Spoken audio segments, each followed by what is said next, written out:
Hello and welcome to the WebCertain Global Marketing News Bulletin. I'm Cal O'Connell and here are today's top stories. Research has revealed the Middle East is to be the fastest growing region in the world for e-commerce. Alibaba has announced that it wants to expand its cloud storage business Aliyun internationally, and Yahoo will cut several of its services later this year.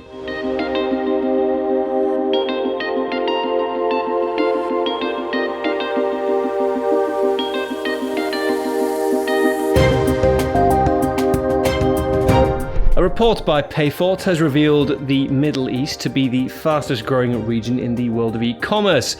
E-commerce purchases rose by 45% in the Middle East last year compared to growth of just 20% and 35% in Europe and Asia respectively.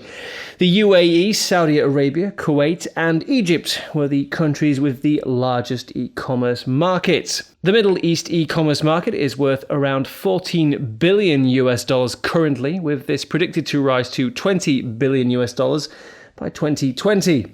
The majority of Middle Eastern e-commerce shoppers are men, with the exception of the UAE, where the majority of online shoppers are young women. The report highlighted regional instability as the biggest obstacle for the e-commerce industry in the region, with mistrust of online payment options coming in second place. Cash on delivery is the preferred payment option in the Middle East, accounting for 70% of all payments.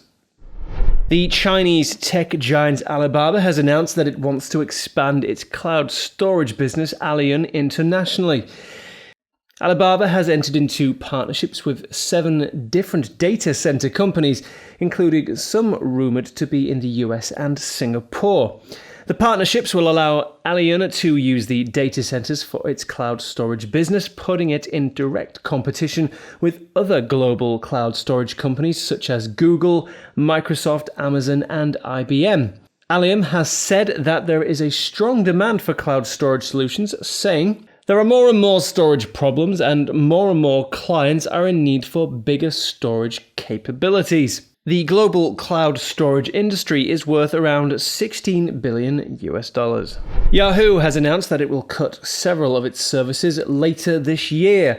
Yahoo Maps will be discontinued this month, with its Place Spotter and GeoPlanet APIs shutting down later in the year as well, along with its Pipes content aggregation app. The search giant will also stop supporting Yahoo Mail on Apple products running on old operating systems.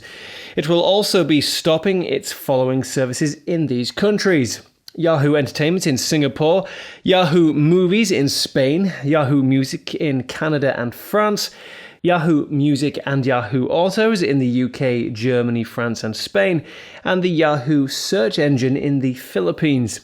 The Yahoo Filipino homepage will redirect to Yahoo Singapore. Google has admitted that it made mistakes in Europe. Google's search engine, Android operating system, tax practices, and privacy policies are all currently being investigated by the EU for allegedly breaking European laws. Google denies that it has broken any laws, saying that there is no evidence that any of the companies that have filed complaints against the search engine as a result of Google's alleged anti-competitive practices. Although the search giant denied it had broken any laws, it did admit that it had handled things badly. "We don't always get it right," commented the head of Google's EMEA branch, Matt Britton.